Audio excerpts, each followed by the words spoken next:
Praise the Lord. आज का हमारा विषय है पानी का बपतिस्मा। बाइबल में एक से ज्यादा बपतिस्मा है, परंतु आज हम स्पेसिफिकली पानी का बपतिस्मा पर ही बात करेंगे। अगर आप यह मानते हैं कि पानी का बपतिस्मा बहुत जरूरी है, पानी का बपतिस्मा हम सभी को लेना चाहिए, या पानी का बपतिस्मा हमें परमेश्वर के निकट ले जाता है, तो माफी चाहूंगा, बाइबल के अनुसार ऐसा नहीं है। बाइबल पानी का बपतिस्मा के बारे में ये सब चीजें नहीं कहती। पानी का बपतिस्मा यूहन्ना बपतिस्मा देने वाले ने शुरू किया था और उसके बाद प्रभु यीशु मसीह ने उसे बदल दिया था। यूहन्ना बपतिस्मा देने वाला भी मत्ती 3:11 में यही बात कहते हैं, मैं तो पानी से तुम्हें मन फिराव का बपतिस्मा देता हूँ, परंतु जो मेरे बाद आने वाला है वह मुझसे शक्तिशाली है, मैं उसकी जूती उठाने के योग्य नहीं, वह तुम्हें पवित्र आत्मा और आग से बपतिस्मा देगा। पानी का बपतिस्मा एक रीति थी जिसे प्रभु यीशु मसीह ने पूरा कर दिया था। यह हमें मत्ती की पुस्तक अध्याय 3:14 और 15 में देखने को मिलता है। परंतु यूहन्ना यह कहकर उसे रोकने लगा कि मुझे तेरे हाथ से बपतिस्मा लेने की आवश्यकता है और तू मेरे पास आया है। यीशु ने उसको यह उत्तर दिया कि अब तो ऐसा ही होने दे, क्योंकि हमें इसी रीति से सब धार्मिकता को पूरा करना उचित है। तब उसने उसकी बात मान ली।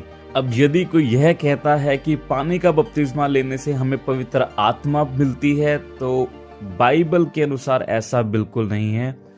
पानी का बपतिस्मा लेने से सिर्फ प्रभु यीशु मसीह पर पवित्र आत्मा आई थी। उसके बाद पूरे बाइबल में एक भी जगह पर किसी भी इंसान पर पानी का बपतिस्मा लेने के बाद पवित्र आत्मा नहीं उतरी।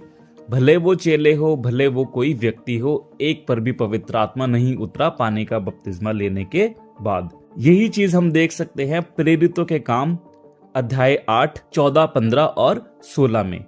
जब प्रेरितों ने जो यरूशलेम में थे सुना कि सामरियों ने परमेश्वर का वचन मान लिया है, तो पतरस और यूहन्ना को उनके पास भेजा और उन्होंने जाकर उनके लिए प्रार्थना की कि पवित्र आत्मा पाएं, क्योंकि वह अब तक उनमें से किसी पर ना उतरा था। उन्होंने तो केवल प्रभु यीशु के नाम में बपतिस्मा लिया था। यही बात हमें प्रेरितों के काम अध्याय 19 में भी देखने को मिलती है। प्रेरितों का काम अध्याय 19:2, उसने कहा, क्या तुमने विश्वास करते समय पवित्र आत्मा पाया?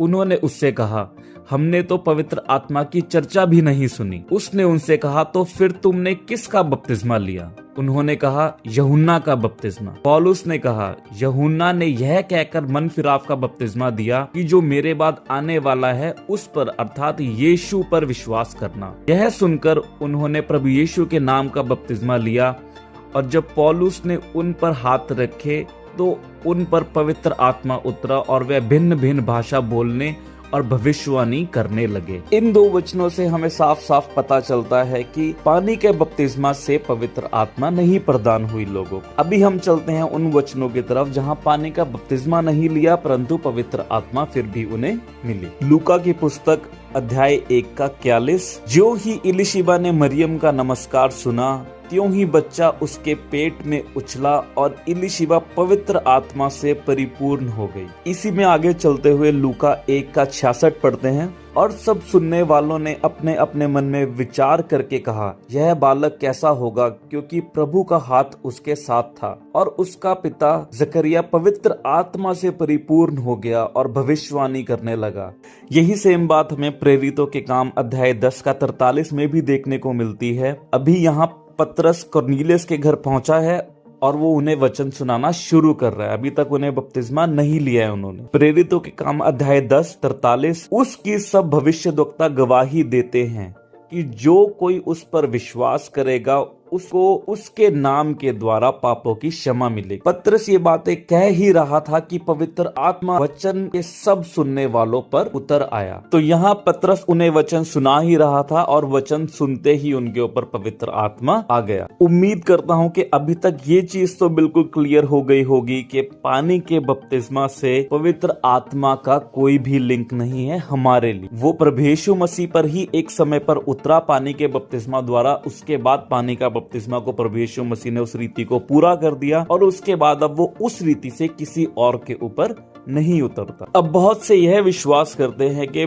पानी का बपतिस्मा हमें स्वर्ग ले जाता है। देखते हैं बाइबल इसके बारे में क्या कहती है। लूका की पुस्तक अध्याय 23, 42 और 43। तब उसने कहा, हे यीशु, जब तू अपने राज्य में आए तो मेरी सुधि लेना। उसने उससे कहा, मैं तुझसे सच कहता हूँ कि आज ही तू मेरे साथ स्वर्गलोक में होगा। ऐसा कहीं नहीं लिखा कि डाकू ने बपतिस्मा लिया था या स्वर्गलोक में जाने के लिए बपतिस्मा जरूरी है। अब हम आ जाते हैं उन पर जो यह बोलते हैं या यह मानते हैं कि पानी का बपतिस्मा लेने से हम परमेश्वर के संतान हो जाते हैं। अब बाइबल इसके बारे में क्या कहती है। यूहन्ना की पुस्तक अध्याय 1, 11 और 12। वह अपने घर आया और उसके अपनों ने उसे ग्रहण नहीं किया, परंतु जितनों ने उसे ग्रहण किया उसने उन्हें परमेश्वर के संतान होने का अधिकार दिया, अर्थात उन्हें जो उसके नाम पर विश्वास रखते हैं। तो विश्वास ही है जो आपको सब दे सकता है, भले वो पवित्र आत्मा है, भले वो स्वर्ग है और भले ही वो परमेश्वर के संतान होने का अधिकार है। पानी का बपतिस्मा आपको कहीं नहीं लेके जाएगा। अब जैसा कि मैंने पहले बताया कि पानी का बपतिस्मा एक रीति थी जिसे प्रभु यीशु मसीह ने पूरा कर दिया था और उसके बाद वो चीजें वैसी नहीं रह गई। परंतु अभी भी बहुत से ऐसा बोलते हैं या बहुत से ऐसा मानते हैं कि पानी का बपतिस्मा से हमें पापों की क्षमा मिलती है। इस बारे में आइए देखते हैं बाइबल क्या कहती है। प्रेरितों के काम अध्याय 10 का 43। उसकी सब भविष्यद्वक्ता गवाही देते हैं कि जो कोई उस पर विश्वास करेगा उसको उसके नाम के द्वारा पापों की क्षमा मिले। यही बात हमें पहला यूहन्ना अध्याय 1 का 7 में भी देखने को मिलती है। पर यदि जैसा वह ज्योति में है वैसे ही हम भी ज्योति में चलें तो एक दूसरे से सहभागिता रखते हैं और उसके पुत्र यीशु का लहू हमें सब पापों से शुद्ध करता है। तो हमें विश्वास करने से पापों की क्षमा मिलती है, वो भी प्रभु यीशु मसीह के लहू पर, कि प्रभु यीशु मसीह के लहू बहाने से मुझे मेरे पापों की क्षमा मिली है या मुझे मेरे पापों से छुटकारा मिला है, ना कि मुझे पानी का बपतिस्मा लेने से पापों की क्षमा मिली है। जो विश्वास करेगा प्रभु यीशु मसीह पर उसे पापों की क्षमा मिलेगी, ना कि जो विश्वास करेगा पानी के बपतिस्मा पर उसे पापों की क्षमा मिलेगी। अब हम आ जाते हैं उन पर जो यह विश्वास करते हैं कि पानी का बपतिस्मा से हमें अनंत जीवन प्राप्त होता है। देखते हैं बाइबल इसके बारे में क्या कहती है। यूहन्ना की पुस्तक अध्याय 3 का 16। क्योंकि परमेश्वर ने जगत से ऐसा प्रेम रखा कि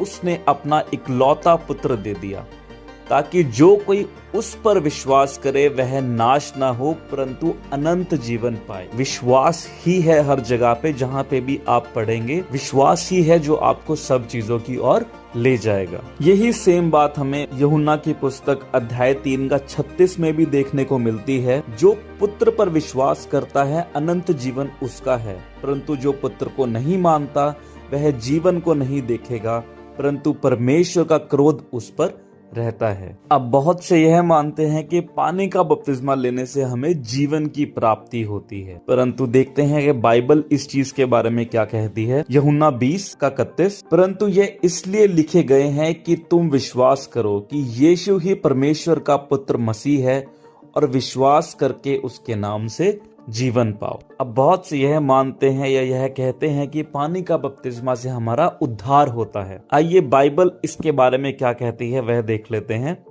रोमियो की पुस्तक अध्याय 10 का 9 कि यदि तू अपने मुंह से यीशु को प्रभु जानकर अंगीकार करे और अपने मन से विश्वास करे कि परमेश्वर ने उसे मरे हुओं में से जिलाया तो तू निश्चय उद्धार पाएगा। विश्वास से ही आपका उद्धार होगा, पानी वाले बपतिस्मा से उद्धार नहीं होगा। यही सेम चीज हमें कुरिन्थियों में भी देखने को मिलती है। पहला कुरिन्थियों अध्याय 15 का 1। हे भाइयों, मैं तुम्हें वही सुसमाचार बताता हूँ जो पहले सुना चुका हूँ, जिसे तुमने अंगीकार भी किया था और जिसमें तुम स्थिर भी हो, उसी के द्वारा तुम्हारा उद्धार भी होता है। यदि उस सुसमाचार को जो मैंने तुम्हें सुनाया था स्मरण रखते हो, नहीं तो तुम्हारा विश्वास करना व्यर्थ हुआ। इसी कारण मैंने सबसे पहले तुम्हें वही बात पहुंचा दी जो मुझे पहुंची थी कि पवित्र शास्त्र के वचन के अनुसार यीशु मसीह हमारे पापों के लिए मर गया और गाड़ा गया और पवित्र शास्त्र के अनुसार तीसरे दिन जी भी उठा। तो प्रभु यीशु मसीह के मरण और पुनरुत्थान पर हम विश्वास करते हैं, उसी के द्वारा हमारा उद्धार होता है।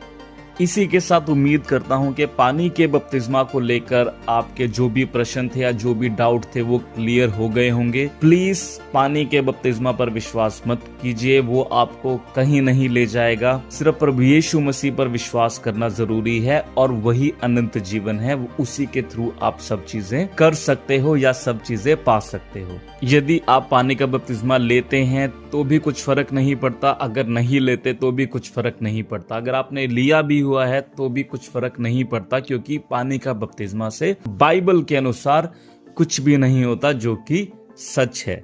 हमें आपको सिर्फ और सिर्फ प्रभु यीशु मसीह पर विश्वास रखना है और उसके पवित्र लहू पे विश्वास रखना है कि प्रभु यीशु मसीह पर विश्वास और उसके लहू पर विश्वास से ही हमें सब चीजें मिलती हैं। यदि आप कहीं से भी कुछ भी सुनते हैं, भले स्टेज से या यूट्यूब से, आपको किसी पर भी विश्वास करने से पहले यह जानना जरूरी है कि बाइबल उस विषय में क्या कहती है या फिर बाइबल में क्या लिखा है। इसी कारण संत पौलुस ने रोमियो की पुस्तक 16 में यह बोला है, यह लिखा है कि उन लोगों को पहचान लो जो तुम्हें वह शिक्षा देते हैं जो हमारी शिक्षा के विपरीत है, क्योंकि ऐसे लोग हमारे प्रभु यीशु मसीह की नहीं परंतु अपने पेट की सेवा करते हैं और चिकनी चुपड़ी बातों से सीधे साधे मन के लोगों को बहका देते हैं। आज का वीडियो यही तक था। अगर आप इंग्लिश में सुनना पसंद करते हैं तो आप YouTube पर सर्च कर सकते हैं रॉबर्ट ब्रेकर। ये इंग्लिश के टीचर हैं जो डेफिनेटली आपको बाइबल की बहुत ज्यादा अच्छी नॉलेज और डीप नॉलेज इंग्लिश में दे सकते हैं।